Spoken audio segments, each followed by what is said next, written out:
I'm Rod, your host. And I'm producer Barbie. And together, we bring you our podcast, Insights and Straight Talk. And with that, producer Barbie and I are out.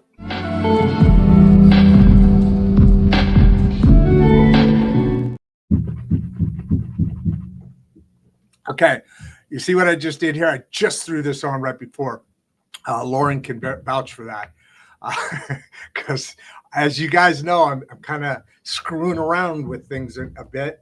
I've got now, if you see me looking up and looking down, sometimes I look over here to look. I'm a one-man band, guys and gals, ladies and men. So I've got like 3 computers now. I got my phone. I'm thinking of moving that to the iPad. I got my soundboard here. I got my earphones. Now I got these are Bluetooth, right? They're the ones that go in your ear. I got another one right here. Actually, you know what? I should probably no, that'll look stupid. I'll figure out the sound quality, I promise. So, I just embarrassed myself in front of a very intelligent woman that is a woman that has an amazing success record. Some of the stuff, we kind of went around the typical way of doing a guest on our show thing, and I don't need to get into all that. But the reason being is because there was a little bit of a conflict thing we had to get through, and I say that we went through that because here's Lauren. Now, Lauren, I'm gonna just kind of give as good of a thing as I can, but you're the expert. You know your stuff. Oh, and by the way, I didn't tell you also, but you probably know this. I'm the safety net. So if I ask you questions, because you've done some really, pardon my language, big shit up to now and continuing on, you're in that vibe, you're in that terminology and all that. And if I understand it, anybody here can. I'm the safety net. So if I get it, boom, we're good. So I may interrupt. You know the show. You've seen a couple of them, or a few of them actually. And so that was just warning. When I talked about the background and the journey of getting your journey, how did your journey, the things that happened in your life, get you to that journey? There's always a message. There's always this discovery or this thing. I'm a really curious person, so a lot of things happen that I can get into stuff like this because I was just so curious about it. I had to figure it out. Oh, I got to keep looking down at you people. I don't want to insult my new. We do a lot on Facebook. Actually, we do a lot of social media, Facebook. All these guys, because it's today's world. Hey, we got a good crew coming in. We got about 30 people jumping on right now. That's a little early. I'm excited. So back to Lauren. And I'm now never going to forget your name because my daughter-in-law, my oldest son's wife, they've been married quite a little while now, and they just had their first baby, granddaughter, a year ago. And and then I think producer Barbie and I are competing because she's out in California, they're in Texas, she's out in California, and they just had their second granddaughter. But my other son has an older granddaughter, so we're bringing granddaughters all over the place. And let me tell you, I raised all men. What a freaking awesome world these women have for you as a grandpa and grandma. Of course, right? They just wrap you around their finger, and you know it, and you love it, and it's so adorable. So, that's kind of what's happened in my life. But let's get back to the person here. Literally coming to New York with nothing, no education. And there's a reason I'm saying this, because she ended up being able to work her way into a nice law firm as a paralegal. And at the end of the day, she went through there's a story here, and these are part of the journeys that you're gonna give us some color in between the layers on. But it ended up owning it, and not a mom and pop, not a little guy hanging out a shingle in the countryside kind of thing. But this is a pretty, and we're talking about all sorts of success with different shows that you all will know and we'll talk about. But this is a journey of like we talk about. You have to be okay. So you have to earn, right? Not earn, but I mean, it's our job internally to put ourselves as somebody worthy of being a mate or being a partner or being a, business friend, all those things, that all varies and has different requirements to meet those standards, so to speak. But we have to build internally consistently and constantly. Took me a major, boy, I hope I'm not popping that. That's kind of like a microphone. It's kind of like working on yourself through the damages you've collected with the tools you've also collected. That's the worst thing in the world. I just spilled water on my computer. Good for me. Luckily, it's just a splash thing.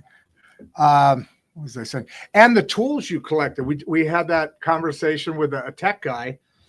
We have a lot of tech conversations, but he grew up in a very, he calls it the hood. We all know what that picture is. He grew up in the hood. Big office building, not much grass outside, and kids doing the best they can and picking up the tools, good and or bad, that they move on with life. And this is a woman here that is really done so much, seems effortlessly. And I already told her I love the color of her hair. So if any of you all say that, you're not. I already said it. So I'm taking original credit for that. And then look at the bear in the background. 93 people on. Lauren, I'm not going to keep you off stage because it's just all dialed in, and you're the expert. You're the smart one, and you're now my new best friend in the entire world. Lauren, hey, welcome. Hi. Thanks, Rod. How are you? That was a great introduction. I can't take credit for the color of my hair. I don't even know the original color of my hair anymore. I love when people ask me that. I have no clue the original color of my hair anymore at all.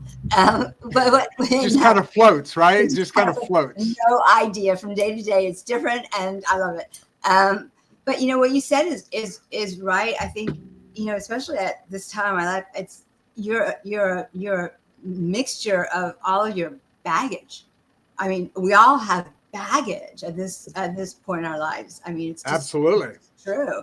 So and damage, baggage, and the deeper damage. Yeah, all that. You're an accumulation today. You are now different than you were yesterday because you're an accumulation of all that your life has been, and that baggage is a big part of it. If we're not there's so many people. We're talking a large amount of society has baggage, and we're not.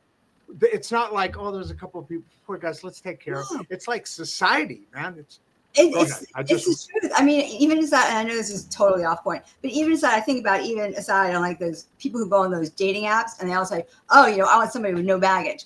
Then who are you looking for? I mean, that's just ridiculous. We all have baggage. I mean, we all come with baggage. That's just flat out BS right there. Don't even go there. I mean, so when you talk about all that I accomplished, first of all, I thank you. I thank you, and it is. I've been. Well, they're impressive as hell. But I've been very. These folks in on what I didn't tell them. Come on, I'm looking at gold here. So I came to New York. I came to New York. Wait. Oh, sorry. Yes. Is this the part that I asked? Let's jump on the pre-jump. And then, but let's go all over this because I just couldn't stand to say it because I sounded like a giggling little teenage boy when I was trying to read it. So let's do the pre-journey and then right into this. Okay, I came to New York. I was going to be win all of the Academy Awards. I was going to go on Broadway. I was going to be the next best actress, and there was nothing going to stop me. I packed everything I owned in the back of my car. I had $200 in my wallet. And that was it. That was my dreams. My name was going to be in lights. It was everything I hoped for. And I parked my car on the corner of the road where my grandparents lived. And I went the next day and my car had been robbed. I lost absolutely everything. I had nothing left. That was it. Oh, Everything ripped off. I had wow. nothing. Yep. It was gone. It was gone. And Okay. it was a lesson learned immediately. Everything ripped off. And I said, okay, well, I still had gumption. I was still going to do it. I was going to go and I was going to take those acting classes. I was still going to do it because, I was incredibly talented, of course. And within 3 days, I realized that, I just didn't do starvation really well. I didn't have that in me. What the hell are you doing picking that industry? That's the starvation industry. I'm right behind you. I'm on my way to Broadway too. Trust me. I'm definitely getting there. No. So I literally went and I went into the YWCA and I took a shower and I went to a temp agency and got a job as a secretary in an advertising agency. And in the, you guys who remember Sex in the City, that was me in the 1980s in New York City. And everything that you can imagine, that was it.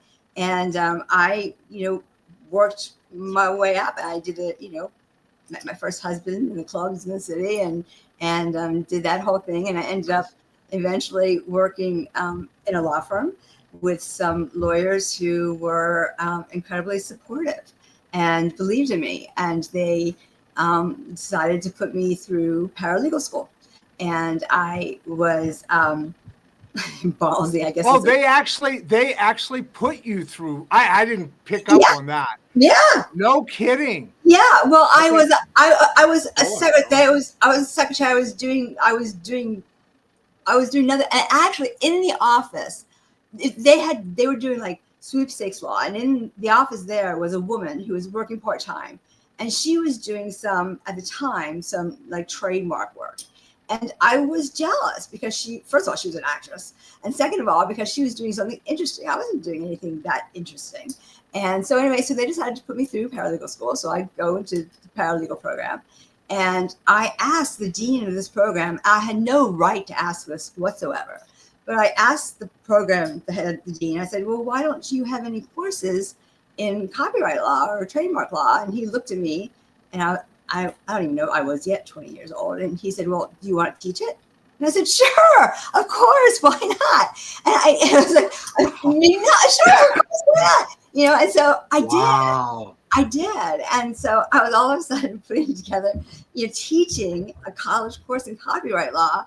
And as only Lauren would, by making up games and all this creative crap in copyright law. It was amazing. There you go. Yeah.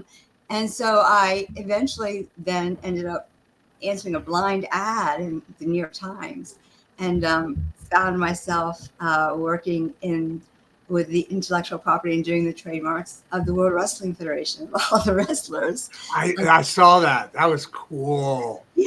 That is cool. Now, when was this? It was this in the very beginning? Because, there's been a big.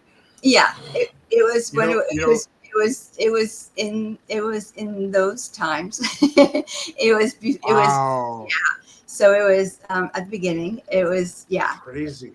It was crazy, but it was it was a phenomenal time to learn about branding and intellectual property because Vince McMahon was a phenomenal marketer. He taught about international business before anybody else because of pay-per-view. It was incredible what he did, bringing these characters and this merchandising and licensing to places in the world before any other business even thought about it. So for somebody who wasn't an attorney, nobody even thought about, international business at this time. It was, I don't know if Al Gore had invented the internet yet or not, but it was an incredible time to actually start becoming an expert in this kind of stuff. That was a little clever. That was a little clever dig there. I like that. That was cute. So I was learning this stuff before really anybody else had even started to learn this stuff. So my timing was right. And then absolutely, and so I was, just kind of being there at the right time. And because that company was growing, you know, my salary was growing. I was learning more things, and it was being at the right time at the right place. But then the company, Mr. McMahon, you know, started getting into some trouble. I saw some writing on the wall, and I thought, you know, there's not going to be a real need for an in-house legal department when so much was going out-house. And I started doing something that I don't think I would have the guts to do anymore here at my age now. But I sent out a letter, and like I said, I had the first law firm I worked with did sweepstakes law. So I sent out a letter at that point. Now I had the trademark experience and sweepstakes experience. So I sent out a letter to all the companies that I knew did trademark law in Florida, which is where my family at that point lived. And I said, congratulations, you have won. You have won the once in a lifetime get a job for law in Florida sweepstakes. All you have to do is call this number within 24 hours, no purchase required, and claim your prize. And I sent it to like, you know, 50 or 60 different companies. And I got 2 responses. Oh, that's sneaky and clever all together. That takes some cojones. It did, right? I would never do it now. I would never have the guts to do that now. But I did, because you're young, you don't know what's better. Yeah. Well, I don't know. Hold on. Whoa, back up a little bit.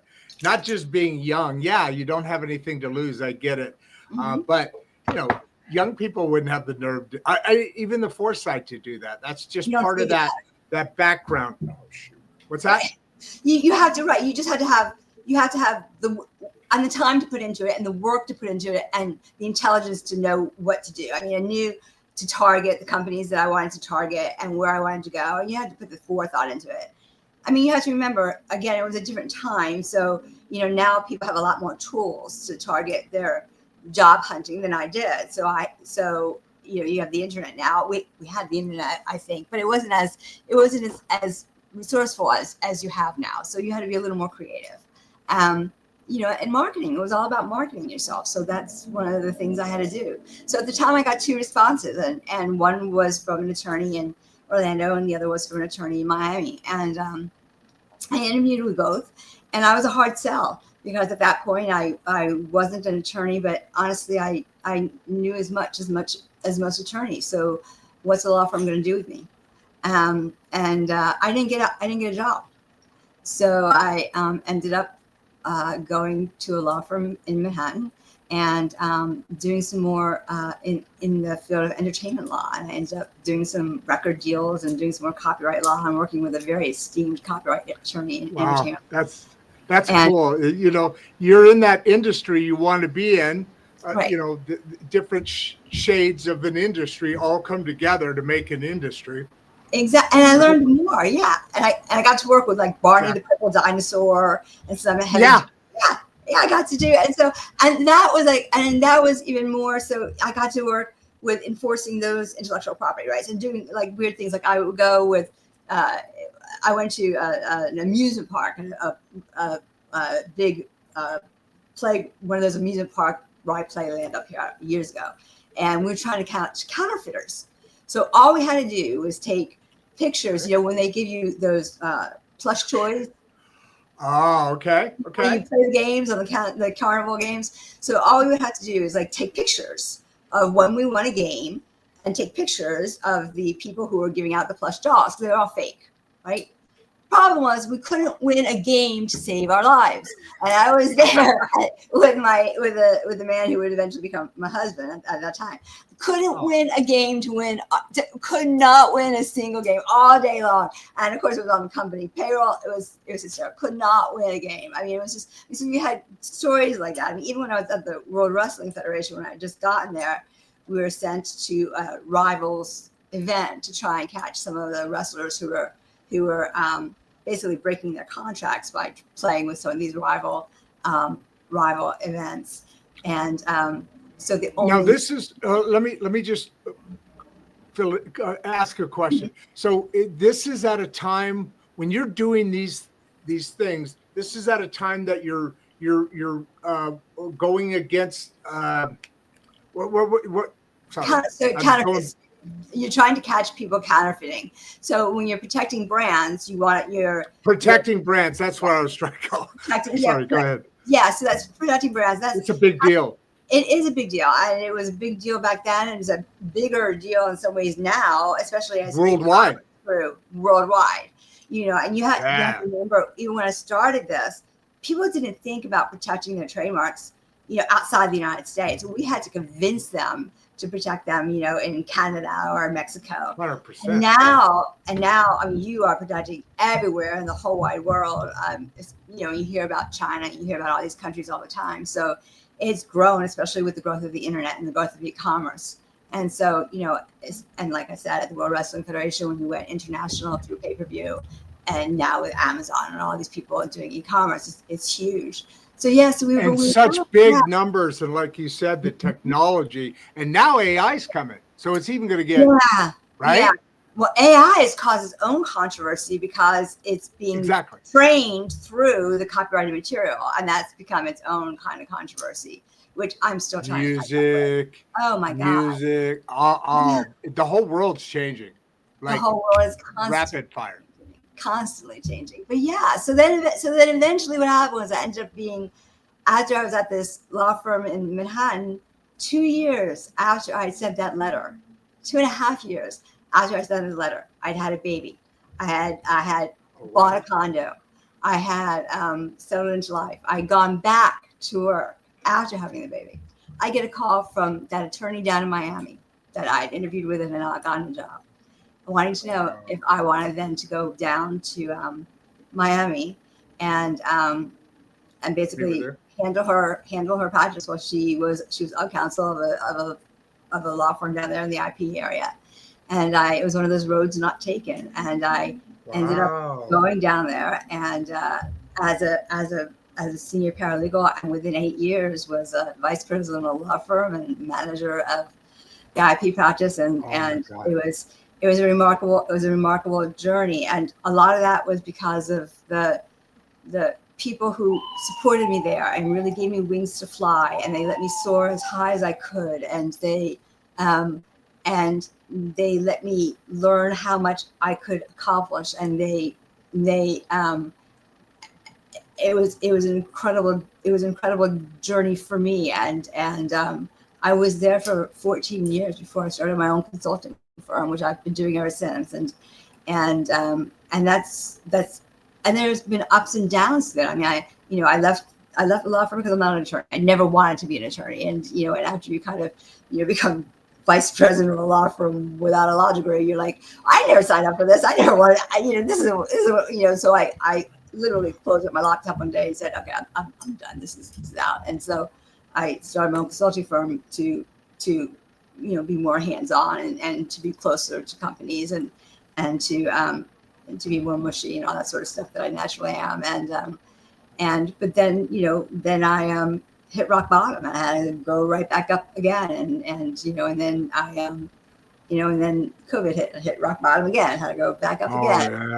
And then I moved back to New York last year, and I'm reinventing myself again. So it's all about just, giving, as you said from the very beginning, it's just taking all of your tools and all of your broken parts and putting them all back together to find your resilience and just give the ability to soar that people have given to you and motivate others and to pass it forward. And that's now what I do. Is I've learned in my own journey that that's what is most important, is just making sure that businesses first of all, I think businesses have no idea what they need to know to succeed. They just don't know. They have no clue. I mean, everybody goes into business, and everybody is so quick to sell themselves as an expert, so that you have no clue who's an expert and who's not. Everybody's an expert. Right.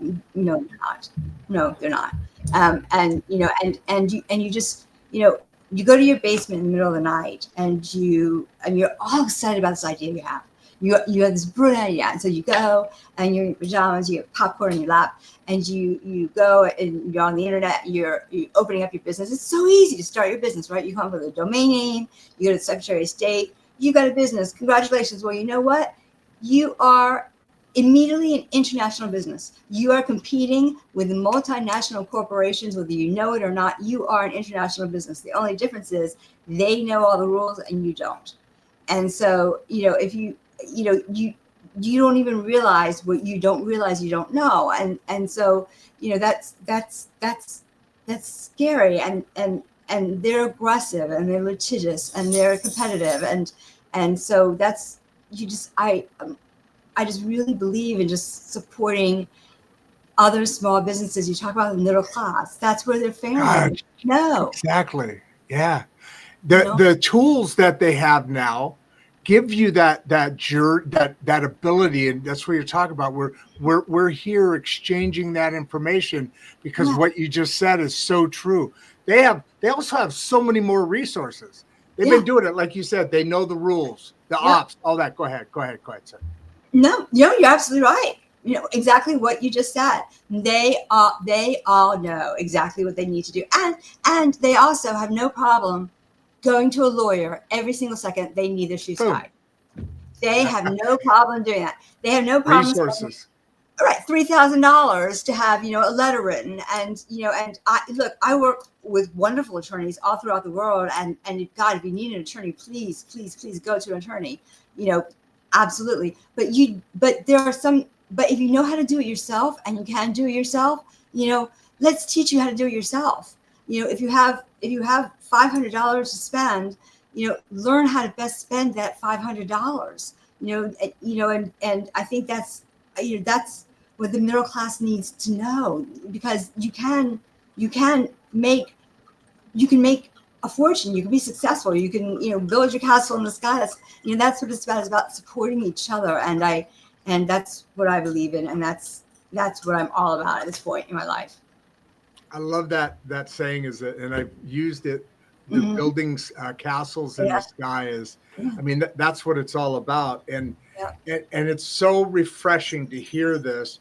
And I think I've left Jack up there for a little bit. We've kind of gone down that journey that got you to the journey that now we're on the journey, and it's so refreshing to hear that, because it's not about what else can I accomplish or do or whatever. It's like all people. I talked about I don't know if you're where your grandma, whatever. When as you age, what we want to do more than anything is pass on that knowledge, and for generations, unless you're tight in a family, going back to that mental, that whole thing, we don't listen to old people. The Japanese are awesome at that. That generational thing is phenomenal, because their history goes back thousands and thousands of years more than ours ever did. However, we are starting to, I think, see that. We're also going to start seeing the young generation with AI and the way the world's starting to give us advice, and all that. But what you're saying right now is the journey we're on. It's time to give back to the place and the experiences and those along the journey, by lighting lights along the path. It's their path, whatever it is. But if we can help give back, and you know what, young people, and for me at least, that's a whole shitload of people. Those people, we're here. This is no whoop. But we're here because we want to pass stuff along, because we have grandkids now, and the better you guys do, the better they do, right? Yeah. I mean, there's all sorts of things. Plus, it's just fucking so fun. I'm sorry, I do. Me too. Don't worry about it. Okay, cool. All right, cool. I forgot to ask you that in there. It's not like it's boom, you come out of the gate. No. Just every once in a while for a point, right? Stick a dagger in it right there. And we want to do that because we're giving back. And you know what? It feels good to still be contributable. Because let's face it, the things get a little thinner in where you can contribute as time goes on, depending on who we are. And like you said, you only know what you know, and you don't know what you don't know. That's absolutely true. I mean, look, I think that becomes more relevant as you get older too. I mean, look, I have a son, and he's brilliant. I mean, he's brilliant, I wonder. Not as brilliant as my sons. We had an argument about that. But yeah, but I wonder what it is that I can leave him, and I wonder what example I've set for him, because I think that there's Absolutely. there have been many times and places in my personal life with him. He was largely raised by a single mother. It was mostly just him and I, and so and there have been, I know, many times in that journey of him and I together where I have not been a very good example, where I have not been a very good role model. I have not been a very good mother. And so it's caused me a lot of sadness. But I know the one thing that I have always done is provided a roof over his head. I know that I have always managed to feed him. I know that I have, and that's been no matter what. And that I knew that when I left, the law firm, when I decided to leave the law firm, I had a choice that I could either do something that I knew how to do, which was keep in this kind of legal type of business consulting stuff, or I could decide to try acting again. I could try something creative again. I could maybe go back into that creative side of me. I could use, because I was at the midlife time. What was I going to do now? I decided to leave the law firm, so I decided to leave the corporate world. I was at a change thing. I had this teenage son at the time. What was I going to do now in my life? It was a deciding point, and I decided to stick with what I knew because I had a child I had to take care of. So I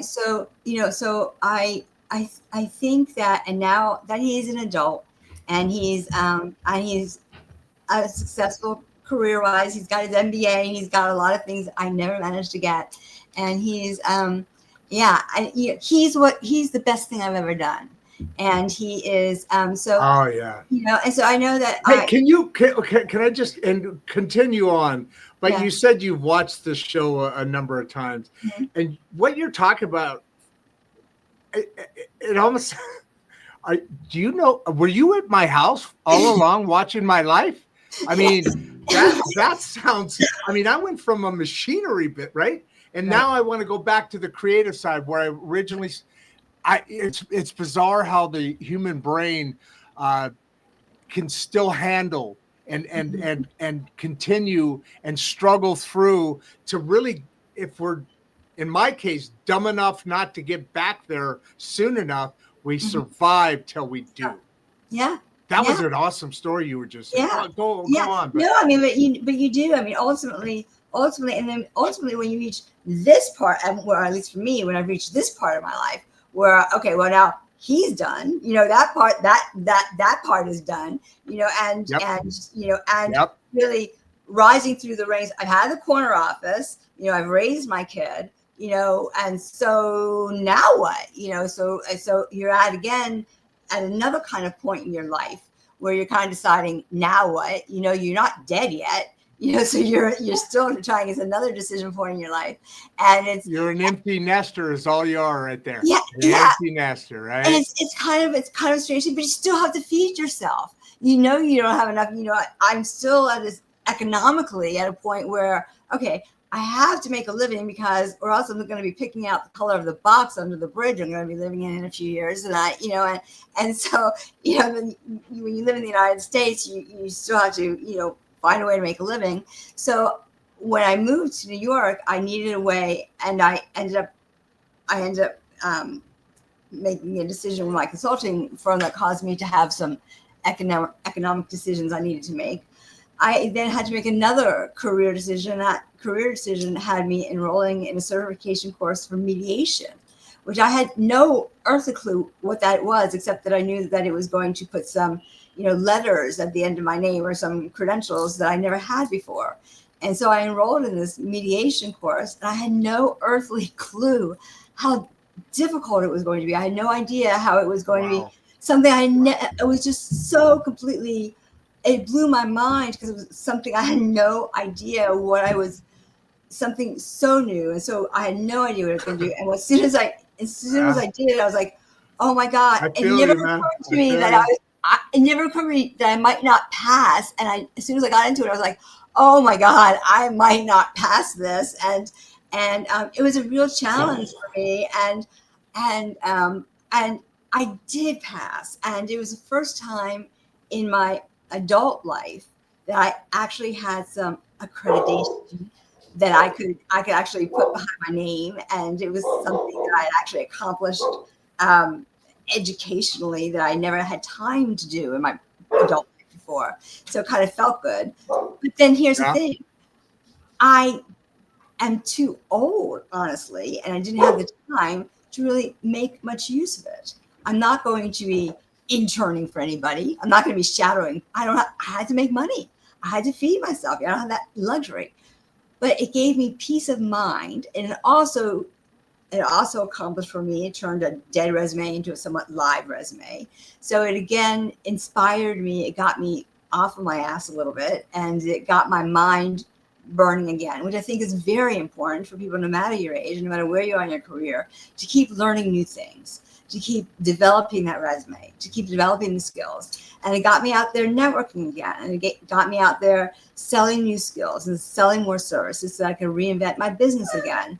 Because my business at this point was, I've been had the consulting services since 2010. So it's allowed me to go and reinvent myself again and again and again. So to Jack, who's asking me, how do you stay motivated through it all? I'm not always motivated. There are days I sleep. I mean, Yeah. No, you got to have recovery, but your whole life is just being motivated. Those challenges. Also, I just wanted to add in, I'm glad you jumped on Jack here. We've been leaving him hanging for about 25 minutes. You just got to believe in yourself. Yeah, you just got to keep believing in yourself. You want to add to that is one thing I've started to learn through all the stuff I'm learning, like you're saying, like you learn a new language, you learn a new skill, you learn not only you adding to yourself, but you're actually becoming much more intelligent. Your brain is that synapse, right? You know this. The synapses in good. You got a dog too. Mine were over there. Mine were over there a minute ago. What kind of is that? A little not a question. Yeah, what is it? He's half Lapso and half Maltese, and he's he wants your attention, Mama. So you become more intelligent, right? Well, you do, and it gets you going too. It brought me alive. It brought me out of a potentially hole, and it brought me back alive. And it also helps you remember. I mean, look, I had dinner at the White House. Yeah. I was invited to a dinner at the White House. I gave testimony to Congress. I did all these things, and it's easy to forget those things, and Absolutely. You can't do that. I know that. You have to remember. It does sharpen your memory, right? And your cognitive skills in your everyday life when you're learning new things, because those synapses are becoming more alive. Whereas if we, what do we talk about, right? Don't do a straight line. You can't do a straight line.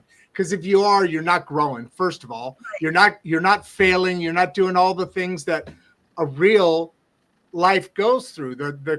We talk about it, right? Here's the journey, adding lights along that journey so you don't fall off, or you can get back on, right? That's what we're talking about here.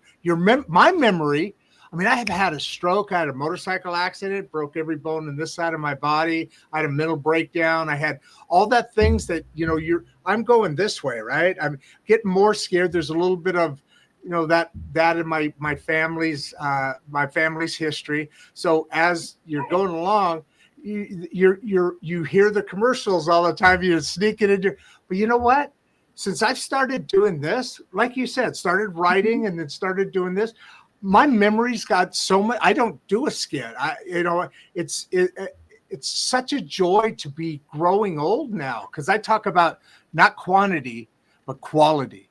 And you just hit it right there. You just hit it, girl. Yep. I can't forget who I am, and I can't let anybody take away from who I am. I was actually authentic. I was actually working, and one of the strongest things that I did in the last year was I was there was a point where I was really taking any job because I needed to make money. I need to make money. I feed myself. No one else does. And Sure. and this particular client was making me feel less than who I was. He was making me forget who I was. He was making me forget what I'd accomplished. And it was affecting my well-being. It was literally affecting my health. And eventually I fired him. I left. And I understood the economic impact that would have on me, but I was finally old enough, and I was finally mature enough, and I was finally well enough to say my mental health takes priority, and I will recover. I am strong enough, and I will not allow somebody to treat me less than what I am. I know what I've accomplished. I know who I am, and I deserve better than this. And I was so proud of doing that, because years ago I would not have been strong enough to do that. And I did it, and I would recommend that to anybody. Do not allow anybody to take away from what you have accomplished in your life. Now, when you talk about that too, it goes back to that inner confidence. Now, different part, right? So as wow, we got 300 and some odd people in here. Wow. Good job, man. Awesome. Yeah, I mean, this is very good. There's a very big thirst for exactly what you're talking about. How do I get there? And it starts from inside. Being that person is really important. And then you've got, I just wanted to throw up Dixon here for a second. Okay. This is such a powerful live. Thank you both. So thank you. Awesome. Thank you. And then adventure shows. Mm-hmm. What inspired? This looks like believe in yourself when no one. In business. This is. I'm sorry. What inspired you to believe in yourself when no one else did? It's that work. It's like a muscle. You got to work on it, right? Yeah.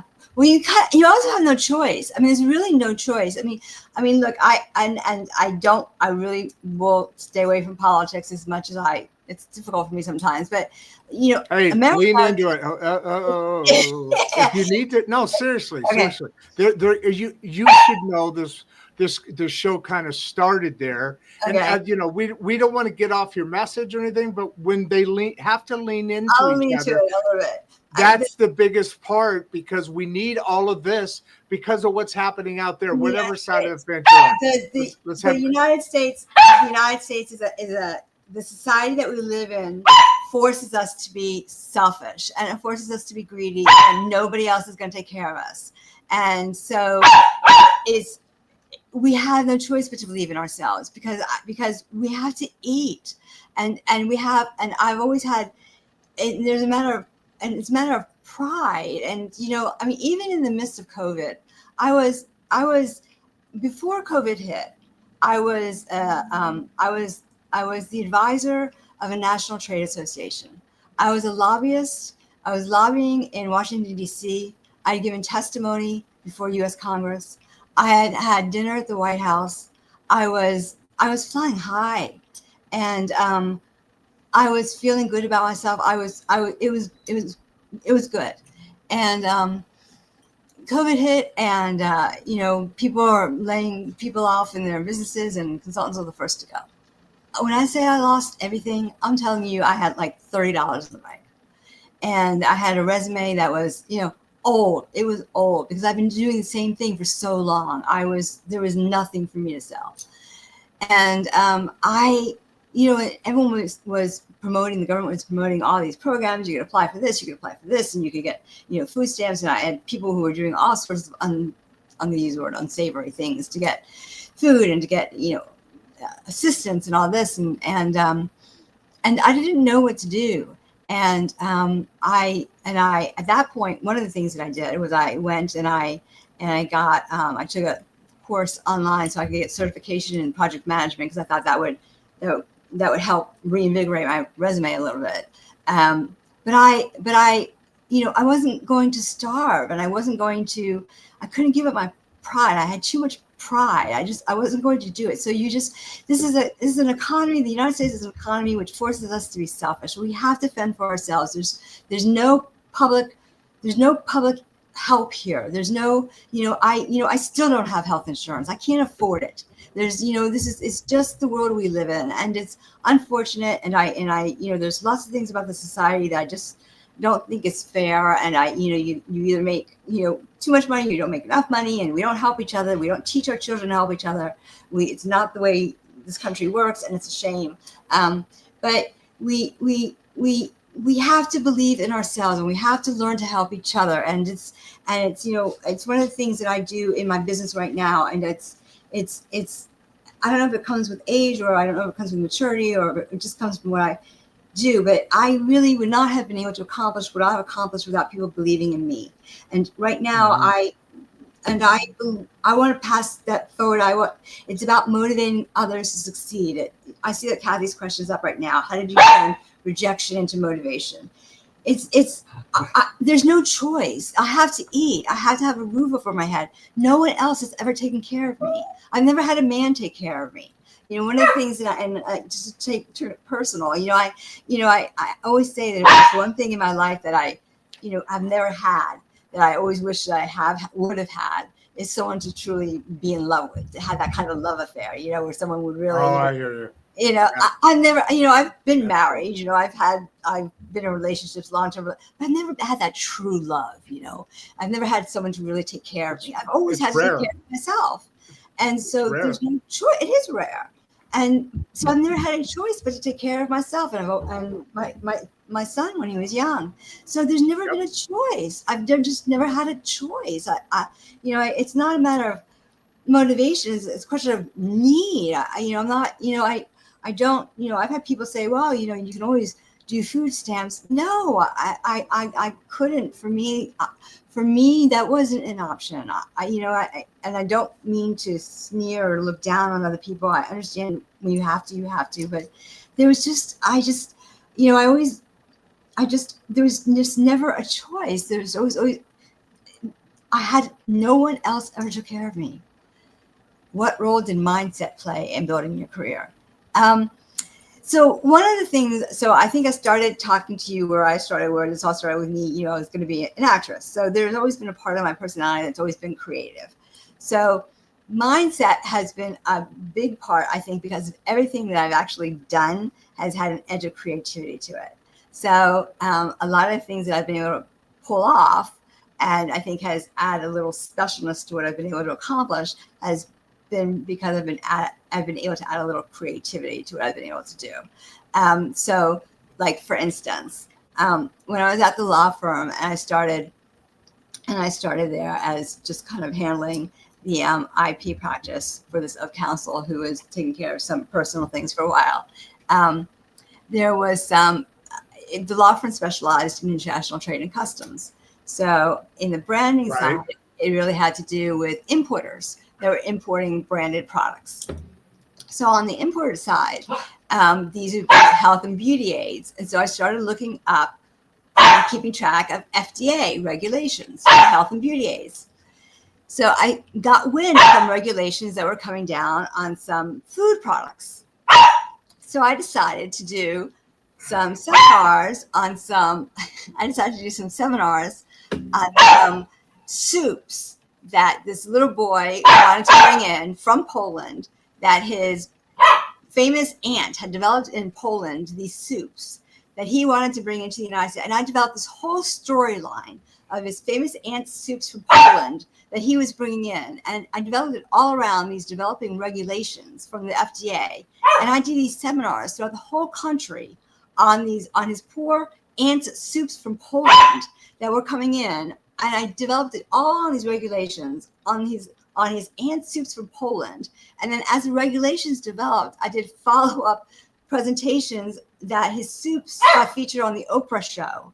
And then so people were coming to these presentations just based on the storyline I developed on his soups. So it was the storytelling and the creativity that really helped build up the number of people that were coming to the seminars, that built up the clients that were coming into the law firm, that built up my ability to eventually become a principal of the law firm. So it all played into it. I think your little pup there is trying to compete with you over the story.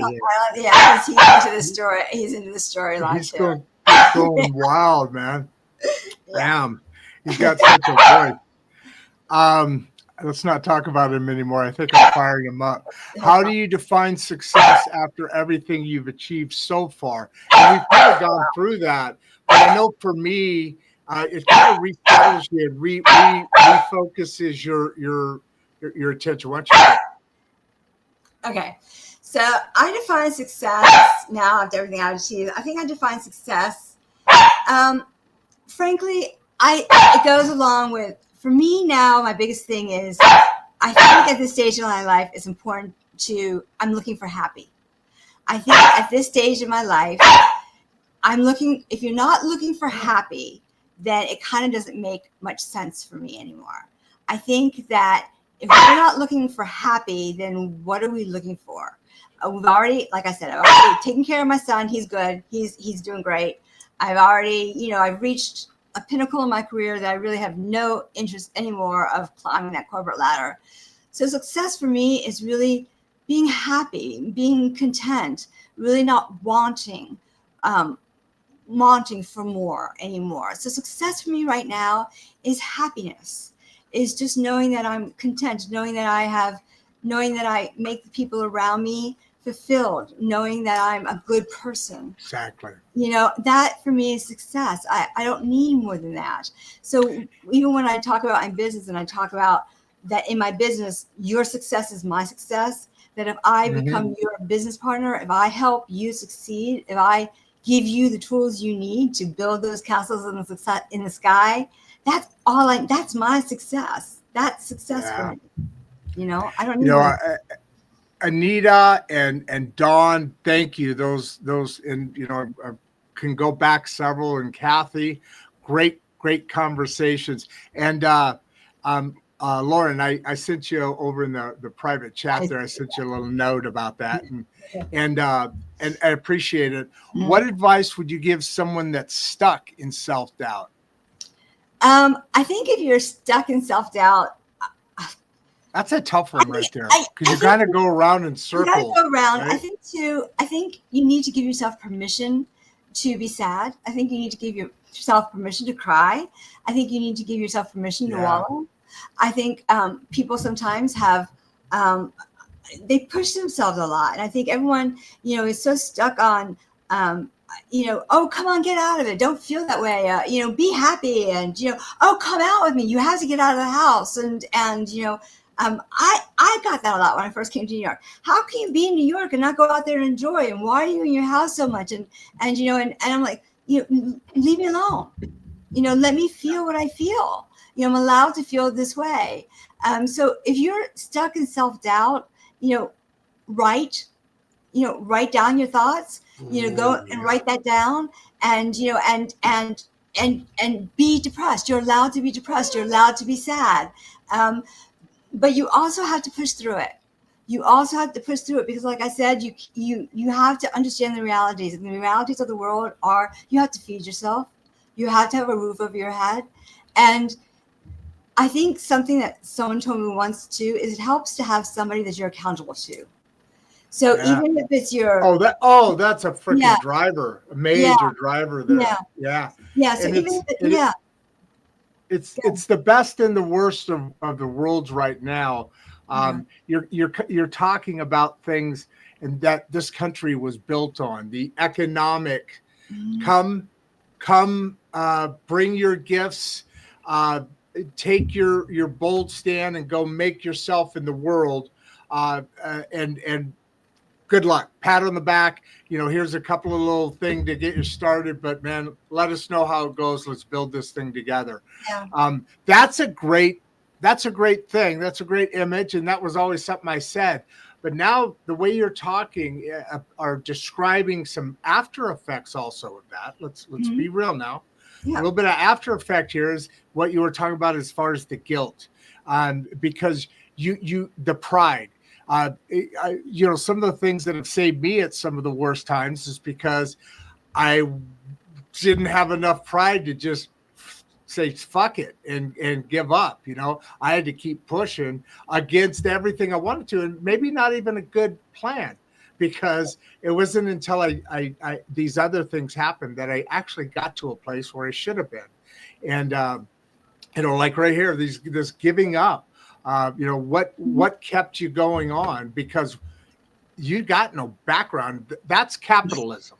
Now there's this argument because of the costs of things and so forth that's starting to kind of trickle in with not the X, the Gen Z, not the Z. I know. I have no idea. Gen Y.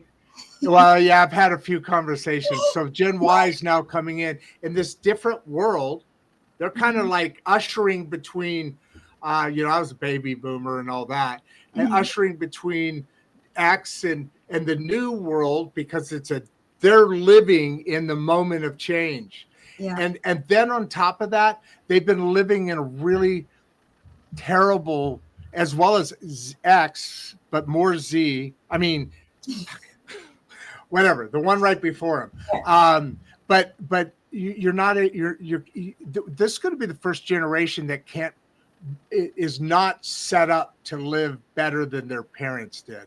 And now everybody, including politicians, are pointing at that direction. And some people are saying, point at a socialistic state that ever worked.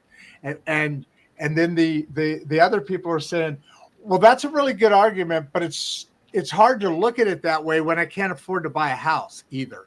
So these politicians are coming in and turning some stuff into some stuff, and it's generated because of what you just said. We're in a capitalistic economic system, but if you don't have the opportunities and the chances to do what those things, and this is where we hope to start to change things, because it shouldn't be this way. And it's politicians in politics, and I'm down the middle, lean a little bit here on some things, a little bit here, like everybody does. But this is where we all live, right here, and these are the people that have all the voice, and they mean nothing basically to society, except that they're doing something that, whatever it is, let's not dive into the weeds. See, I actually think that the difference in the society today versus the society that we grew up in is, I think that there's so much anger in today's society. There's so much anger. Everyone is just so angry. And you know why? You know why? Why? Because divide and conquer. Yeah, we've been put in little boxes. Yes. And we're constantly being pushed to look at that skin color. Right. Now they ran out of the black experience. Now it's the other way around. You have to look at the white color. Yeah. I mean, these are not things we feel. These are things the media and the politicians create to keep us in line. Correct. It goes on and on and on and on and on. Right. Well, what they're doing is they're turning us against each other, and they're turning us against each other. And it's horrible. It's horrible. You know why? We if grew up. we're all united and talking to each other like this, they wouldn't frickin' be in office. As a matter of fact, a lot, if not most, would be in jail. Whether you agree with what the administration now or the last one, there's a lot of bullshit going on, and has for a long time. The whole time. It's exactly right. What it's also done is also changed the workplace, and it's changed the work environment, and so it's made it more. And I think in a certain way, and I don't know if it's for the. What do you mean it changed the workspace? What do you mean it changed the environment? Yeah, so I'm gonna, and this is gonna. I don't know how this is gonna go over, but I'm just gonna say. Hold on. Before you go on, we're not doing too bad, but. We're over an hour already here in seconds. You don't have a really hard stop coming up, do you? I do. No, you're good? Fine. I'm fine. Okay, super. I just wanted to make sure so I could plan if I needed to. Okay. Let me just. So I don't know how this is going to go over with your audience, but it's something that occurred to me. So one of the big changes during my time in corporate life and working is really how women have been treated on the job. And the whole sexual harassment and all of that in the relationship between men and women on the job mostly. And it was never more obvious as a time when I was in, I think, the kitchen space or the office space or whatever. And one of the partners, interns I work with, came over to say, "Oh, you look really nice today." And I said, "Thank you." And then before the "you" could come out of after "thank," he said, "Oh my gosh, I'm so sorry. I shouldn't have said that." And that's against title IX. And I was like, "What? Why couldn't you have possibly said that?" And that was it was a key moment when I realized things have changed, and that's one of the things that have changed. But it's one of the divisions you're talking about, when men became divided from women. When I left the law firm. We got to dig on this a little bit. We got to settle around this a little bit, kind of circle around the whole thing. No, keep saying what you're saying, but One of the reasons but I can go further. When I left the law firm, one of the reasons I left the law firm was because I was a single mother, and I was commuting 3 hours back and forth, and my son had to start building up a high school resume for college, and I couldn't do that commuting 3 hours, and and so arguably, I could have kept on going. I could have kept on going and making a whole lot of money. And most men probably would have. But as a mother, I chose not to, because my responsibility. So there are differences in men and women in the workplace that you make up. The whole thing in affirmative action and the DEI issues that are now coming up in the workplace is incredible. Has changed the workplace in amazing, potentially awful, potentially monstrous or cataclysmic or just major ways. What kind of ways? So just a little example. Okay, so for instance, the ways that this is really getting interesting here. I'm really curious because I just it's really interesting. Never heard it this way. I have I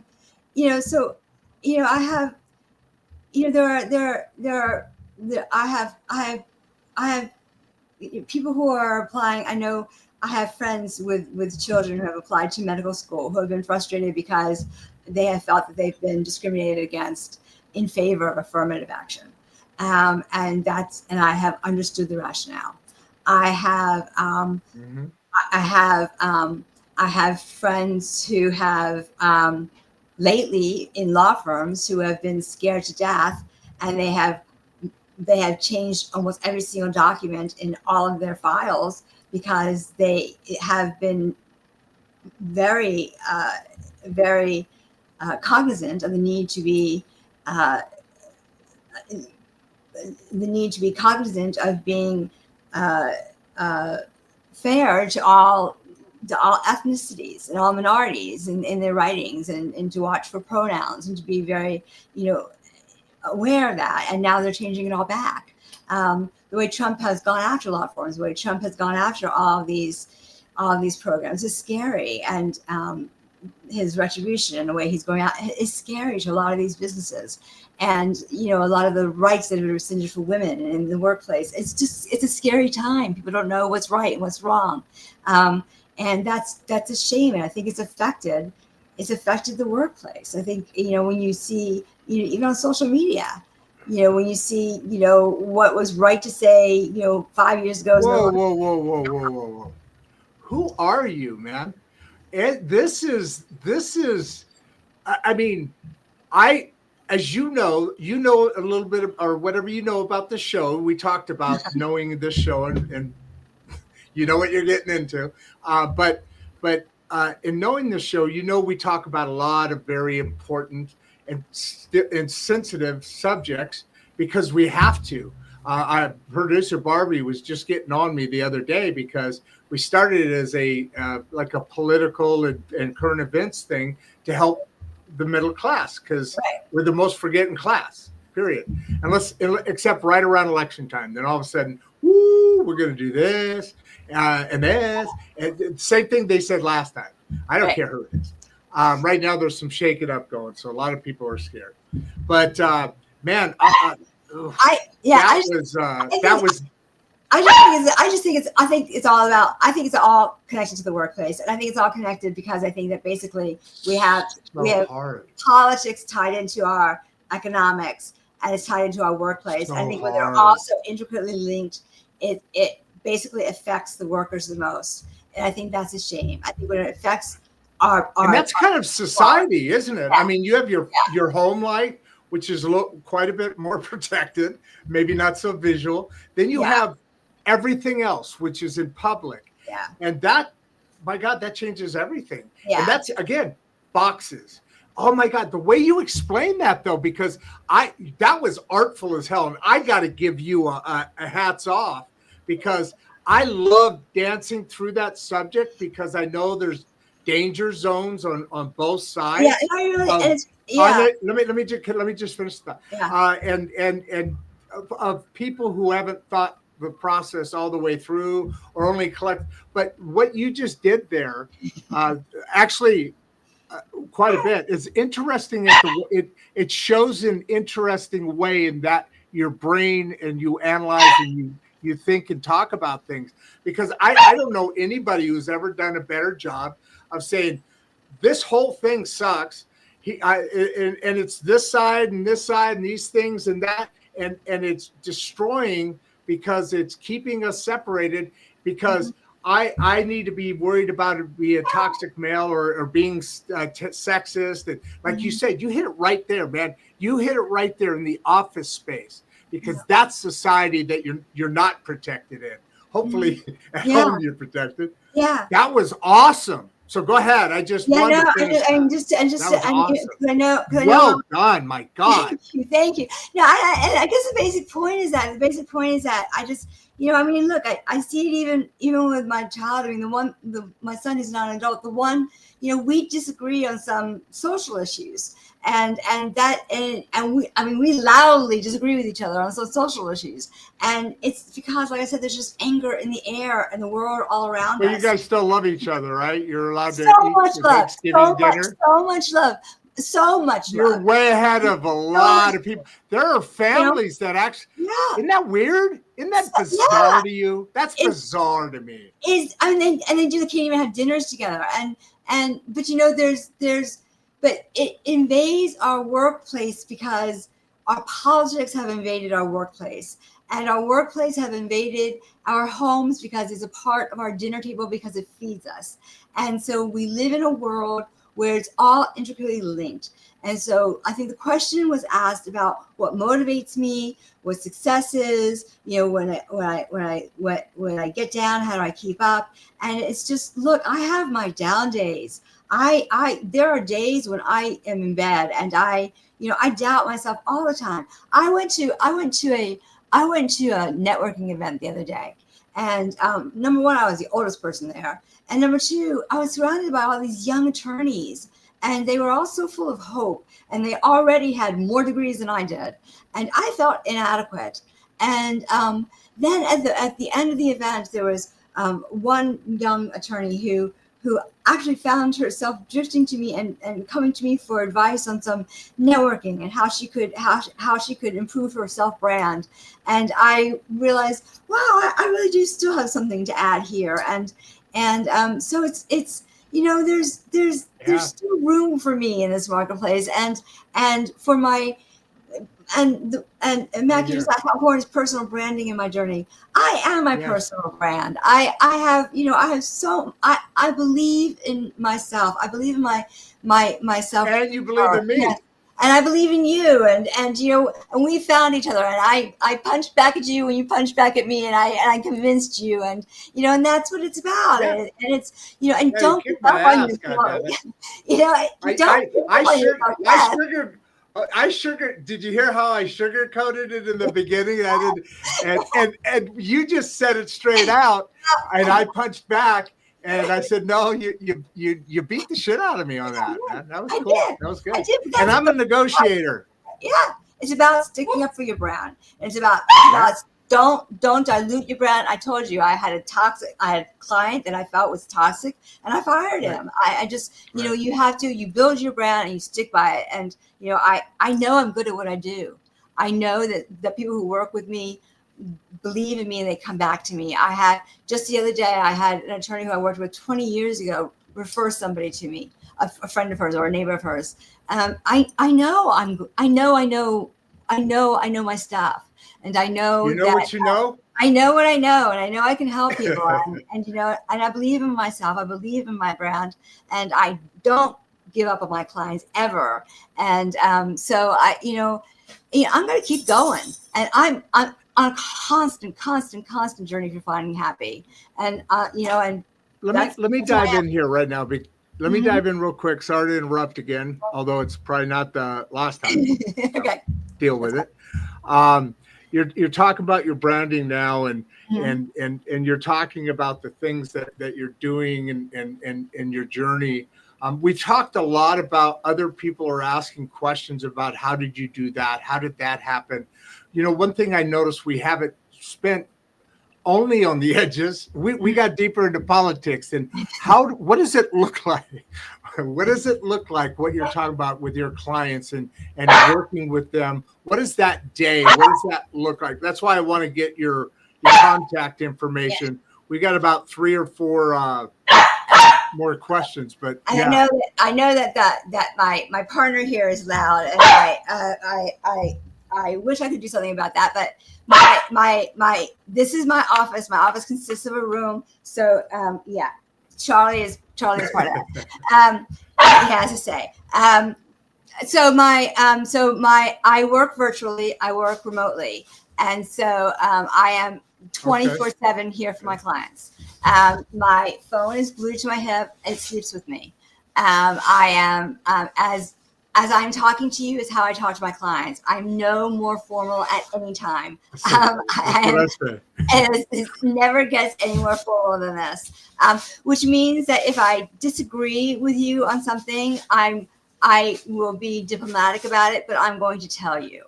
I am, I also, in terms of one of the things that I hated the most about working on the law firm is I do not bill hourly. I do not bill by time because I don't watch clocks. I'm just no good at that.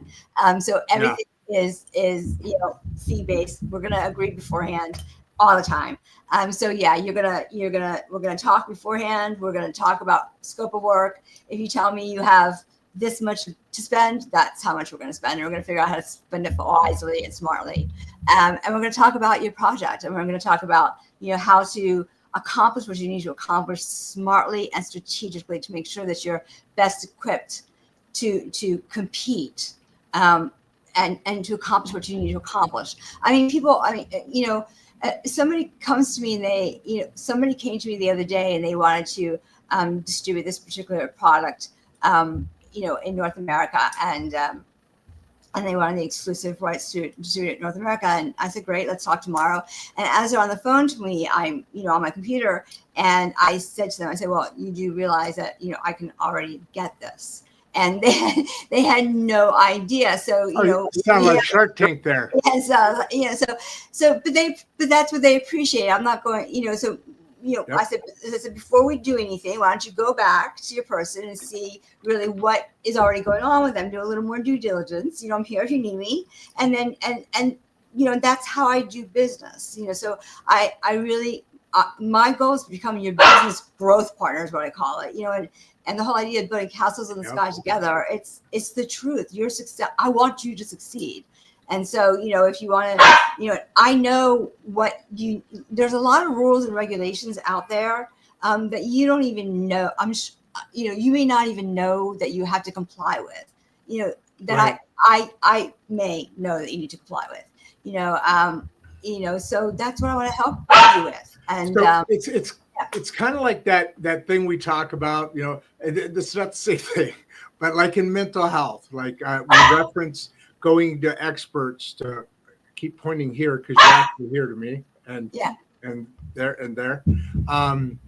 I got a bunch of you staring at me, man. It's funky. No, so going to an expert is because you know what you know. Right. Let's use that. Let's only use that a little bit because you know what you know. So when you need to improve, certainly there's the education of hard knocks and all that. That's all part of it. But to have somebody, a guide, Yes. a guide that brings that sooner and more not silky, but more finished, more supported. And then I love what Olivia's saying here as far as the spirituality. That's obviously you're blending that in because that's where everything comes from, right? Everything comes from that. Absolutely. I have a I absolutely believe in. I just believe that it's going to be okay. I believe that I'm going to stand up tomorrow. I believe in myself. I have faith. I just have absolute, utter faith. Really quick, want to stop that one really quick because that all came from the journey you have had on throughout your life, because that it was from in here. So now that becomes a belief because that muscle's got stronger because you kept using it. Yeah. What's the old saying? You ask for patience, God gives you something that you got to work on, and you got to have a lot of patience. He doesn't give you patience, right? Yeah, not me. No, absolutely not me. But that's the spirit. But that's the spirituality. It's just an absolute faith in yourself. It's just a faith, and it's a knowledge that it's going to be okay. That I'm going to stand up tomorrow, and I'm going to keep walking forward. And I think that's just what you just got to do. As long as you just keep walking forward, and as long as you just keep walking forward and just not backwards, you're going to be okay. It's just that faith. That's it. Yeah, and if you're not walking forward, you're actually walking backward because the world's constantly turning. So you got to just at least keep moving forward. Right. I don't know if you saw me a second ago, but when I popped this up, I was listening to you, and sorry, I was listening to you, but then I saw this, and you know how we were talking about earlier in the path with the light bulbs, setting the light bulbs, Mr. Pizza in real estate here. Can you share a light bulb moment that changed your path? What a freaking great question, right? That's awesome. I like that. Oh, did I lose you? No, I did lose her. I wonder if she even heard me. All right, well, hang in there. Yeah, you know what? Technology. Or maybe it's me that's frozen. I just don't know it. What world am I in? Hey, Ronaldo, who's out? Or is the whole show out? Tell me. I don't know what happened there. I'm going to remove her. And, there she's gone. So it was her. Okay. And when I removed her, I didn't kick her off the show. I swear to God. That wasn't the right time to say remove her. I'll get a ding back in a second. But, I put her in the green room where I hide out. Hang out, eat all the M&Ms. Peanut covered. Right? Peanut covered? No, that's not right. Peanut M&Ms covered in chocolate. They know they're not allowed to eat the green ones. Red ones are the best ones of the other choices, in my opinion. So, all right, where you at? Come on, girl, come back in. Oh, maybe her whole thing went down. I don't know where she's in New York, right? Isn't she in New York? Something like that. So share a light bulb moment. I honestly, I wasn't actually thinking about answering this question. It's a very deep statement that now I'm forced to analyze. So that's interesting. Wonder how I'm going to do this. Mr. Pizza. I love your thing, man. Pizza and real estate. Yes. I stalled long enough. I don't see a picture. She must be coming in. They will need to connect their mic cam before they can add.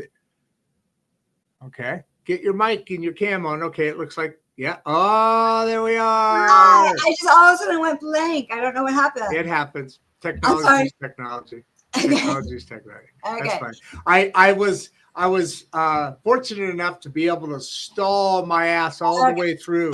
You're going through, and I told this great story, and then you went, damn. It was a total stall, And it was, I was saying that I was going to answer the question, but you have to listen to it. It's actually, I think it's quite clever. It's quite clever. So I'm going to jump off. This is a great question. I don't know how far you heard, because I was just chatting away. Well, Can you share a light bulb moment? I love this, man. We were just talking about that. I actually tell you why I love this question. So the logo that I actually chose for LVP Solutions, which is the name of my consulting firm, is it merges a light bulb with wings. And the reason it does that's why I love this question. And the reason it does that is because I believe in light bulb moments, and I believe that light bulb moments is what has given me the career that I've had, because light bulb moments are exactly what's made everything so. I believe in them absolutely, and I believe in wings because I believe that people in my career have given me the wings to soar. So I've combined light bulb moments with wings as a part of my logo for LVP Solutions. So I wish I was Italian. That'd be cool. That's what I did. So there have been many light bulb moments. I mean, one of the light bulb moments that I had most recently was to go for the mediation certification. The light bulb moment I had was, I think the light bulb moment was when I decided to pack up my laptop and leave the law firm. It was a light bulb moment. It was like, okay, time's up. I'm not a lawyer. Stop. I didn't need this. I didn't need that in my life. The light bulb moment was, when I did that letter, you've won the find a job in Florida. You have these light bulb moments. You just have to kind of go with it. My light bulb moments amazingly usually happen truly as light bulb moments. They're like flashes, and they're just flashes that you just go with it. And I believe in them. You have a light bulb moment, go with it. And that's, like I said, part of my logo, light bulb moments with wings to soar. Go with it. Man, that's beautiful, man. Yeah. Like Dixon says here, real talk, real impact, great show, everyone. That is awesome. Yeah. Thank you, Dixon. What inspires your, we got a couple here from Ronaldo. Her and I had a little conversation while you were gone. And if you've been on the show a little bit, she's one of the show favorites. And actually, on my on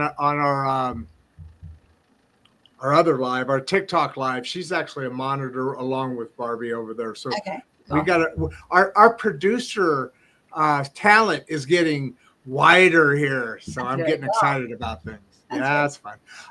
So anyway, what inspires you daily?